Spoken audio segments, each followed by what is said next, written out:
Oui, l'assistance à l'autonomie, alors Jérôme avait dit sur le lieu de vie, je vais plutôt, à domicile, je vais plutôt dire sur le lieu de vie.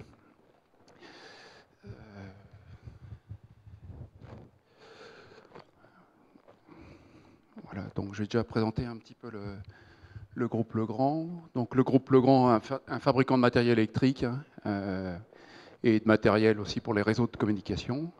C'est une multinationale qui a un catalogue assez conséquent avec 180 000 références de produits finis au niveau mondial. 4 milliards d'euros de chiffre d'affaires. On a une activité donc dans le tertiaire. Le tertiaire, c'est tout ce qui n'est pas le logement. Dans le logement et puis également en industrie. Que dire sinon, bon, il y a la société compte à peu près 30 000 collaborateurs. Nous sommes présents dans les établissements de santé depuis 35 ans, donc dans tout ce qu'on appelle ça maintenant établissements de santé, avant on appelait ça hôpitaux, puisqu'il y a une installation un petit peu spécifique. Et on est depuis l'an dernier, on est maintenant présent dans le domicile au travers d'une société de téléassistance qui fabrique des télétransmetteurs pour la téléassistance de M. Baer, qui s'appelle Intervox, qui est le leader français. Alors le contexte, bon, on ne sait jamais trop quoi prendre comme limite pour les personnes âgées. Alors nous on a pris 65 ans et 80 ans. Donc si on prend 65 ans, c'est un quart de la population prochainement en 2030 qui sera concernée au niveau français, également européen. Si on prend 80 ans, c'est un petit peu plus faible. Bon, c'est plus faible pour la France qui a un bon taux de natalité. Également, quel est le public concerné?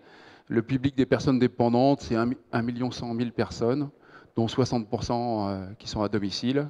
Le reste donc en maison de retraite, qu'on appelle maintenant plutôt EHPAD, établissement d'hébergement pour personnes âgées dépendantes. Donc c'est de l'ordre de 500 000 personnes qui sont dans ces établissements.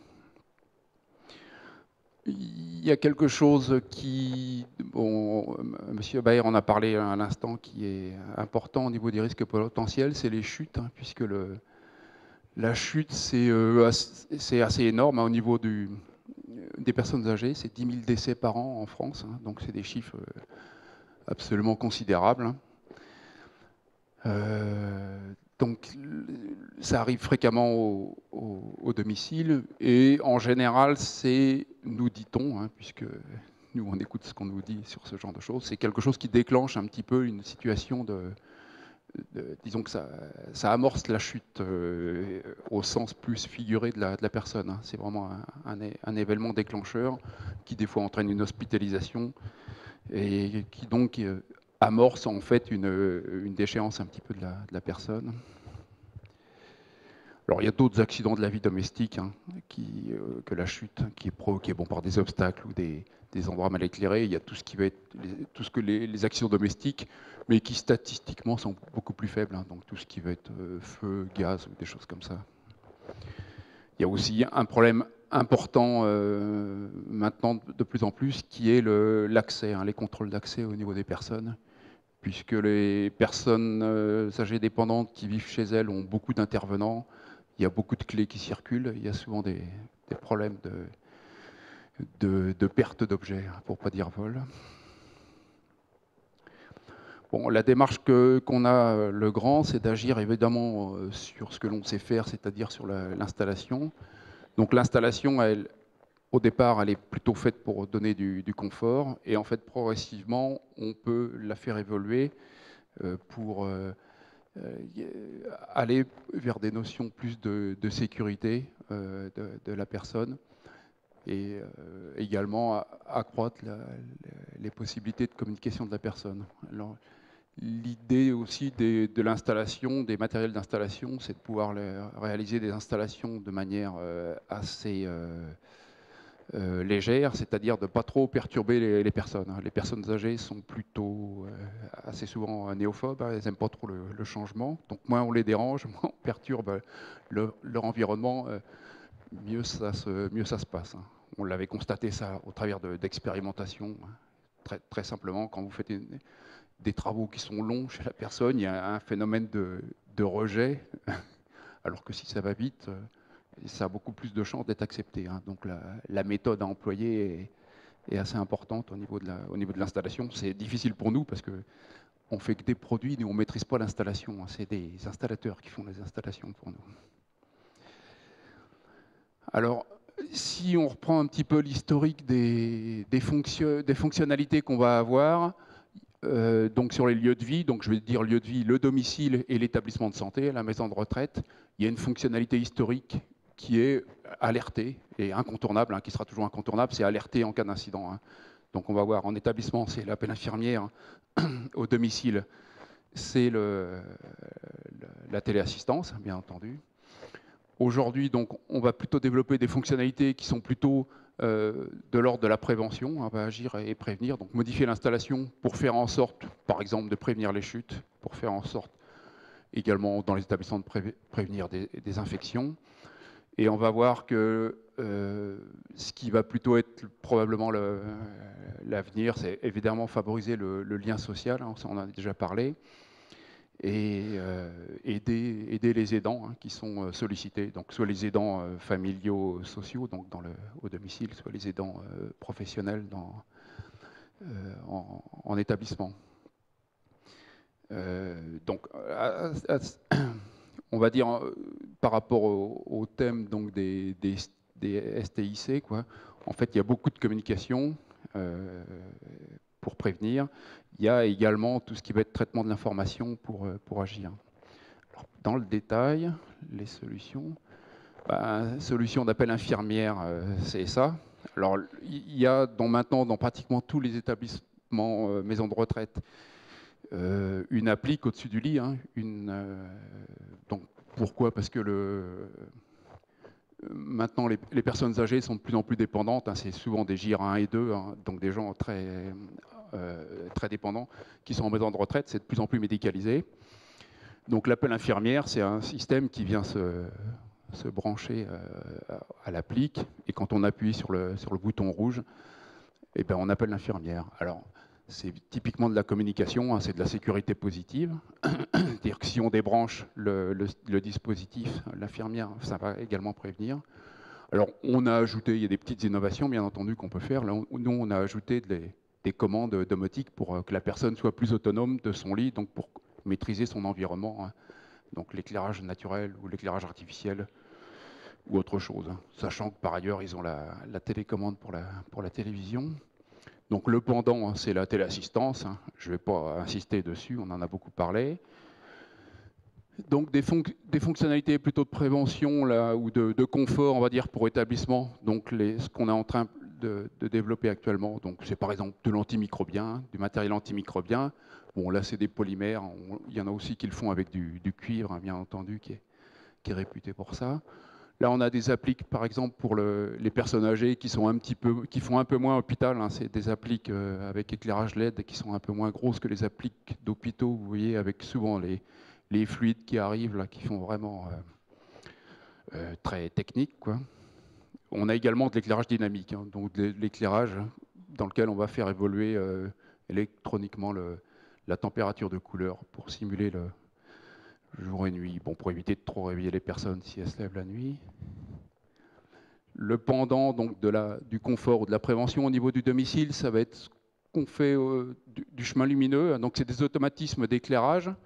Donc c'est du vrai automatisme, hein. On appuie sur rien, c'est-à-dire en se levant du lit, il y a un détecteur qui va allumer des lampes. Enfin, on ne touche pas en fait, si vous voulez, à l'éclairage existant.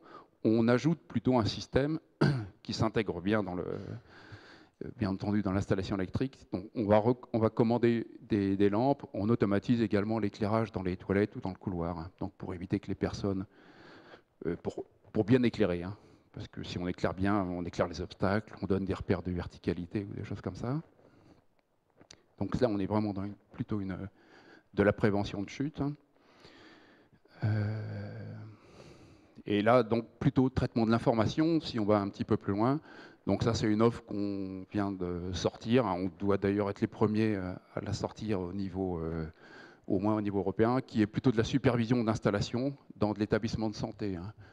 Donc supervision de l'installation, c'est tout simplement suivre l'activité. Je vous parlais des automatismes pour faire de l'éclairage. Donc on a des détecteurs infrarouges, dont parlait Jacques de Mongeau en introduction, qui vont commander des éclairages. Et on suit en fait l'activité de ces détecteurs. En suivant l'activité de ces détecteurs, on suit un petit peu l'activité des personnes, par exemple pendant la nuit. Il faut savoir que dans un EHPAD, il y a la nuit ou le week-end, on est en personnel assez réduit. La nuit, il doit y avoir deux surveillants pour 80 personnes. Donc la technologie peut aider à être plus efficace pour faire du suivi de chute, par exemple. Et au niveau du logement, là, on n'est pas encore à ce niveau d'automatisation, de supervision du logement. On y travaille, on y songe, mais c'est plus difficile. Le logement, c'est un petit peu erratique. L'établissement de santé, là, c'est bien carré. Il y a une chambre, il y a une salle de bain. Ça s'industrialise beaucoup mieux. Donc au niveau du logement, on fait des solutions, alors très concurrentes avec les solutions de caméra contact de Serge Smidas, qui sont des solutions de visiophonie, donc qui permettent de communiquer assez facilement avec l'extérieur en visiophonie, et puis qui offrent bien entendu tout un tas de services. Ça, faut demander à Serge qui connaît ça beaucoup mieux que moi. Sinon, la démarche Legrand, bon, c'était une démarche beaucoup à partir de projets, d'expérimentation, donc en particulier avec la Creuse, qui a été très très moteur dans le sujet. Donc on a fait des expérimentations et chez les personnes et en établissement, en UPAD. Un UPAD, c'est un établissement, c'est une maison de retraite très médicalisée en hôpital. Donc on a fait des expérimentations, on s'est fait évaluer par tierce partie, par un collègue de M. de Mongeau d'ailleurs, M. Rial, qui était venu évaluer. Et ensuite, le Conseil général a décidé de déployer sur quelques milliers de logements. Actuellement, on a refait également des expérimentations avec la Corrèze. Donc alors on expérimente en fait, bon, c'est de la téléassistance, c'est du télétransmetteur, des solutions domotiques et des solutions là en plus des solutions de visiophonie. Donc toujours pareil, on s'est fait évaluer par tierce partie. Et par ailleurs, bon, on est engagé dans un certain nombre de choses, donc dans des pôles de compétitivité, S22 et l'OPSIS, donc pôle de l'énergie électrique et de la communication, Autonome Lab, le CNR Santé. On fait partie de projets européens. C'est à cette occasion qu'on a travaillé beaucoup avec l'Institut Télécom ou avec les CIGETEL. Donc ça, c'est le projet compagnonnable dont Jérôme a présenté le robot. On avait participé à d'autres projets FP6 et on est également engagé dans d'autres projets FEDER, FUI. Et là, on compte très prochainement déposer un FUI, enfin au call du printemps, au 14e, là, on compte déposer quelque chose sur l'intelligence artificielle justement appliquée à la supervision des établissements, quoi. Donc rajouter des couches de traitement de l'information en fait aux solutions. Et par ailleurs, on est partenaire d'une plateforme Madonna. Ça, c'est dans une grosse maison de retraite à Bourges, la deuxième maison de retraite de France en taille, dans lequel on dispose d'un appartement très très domotisé. Bon, on a un groupement d'intérêt scientifique, donc ça nous permet d'expérimenter les matériels, puisque là, on est effectivement obligé de travailler beaucoup sur l'usage, ce à quoi on était peu habitué. Puisque effectivement il y a des difficultés à intégrer ces matériels, on va dire.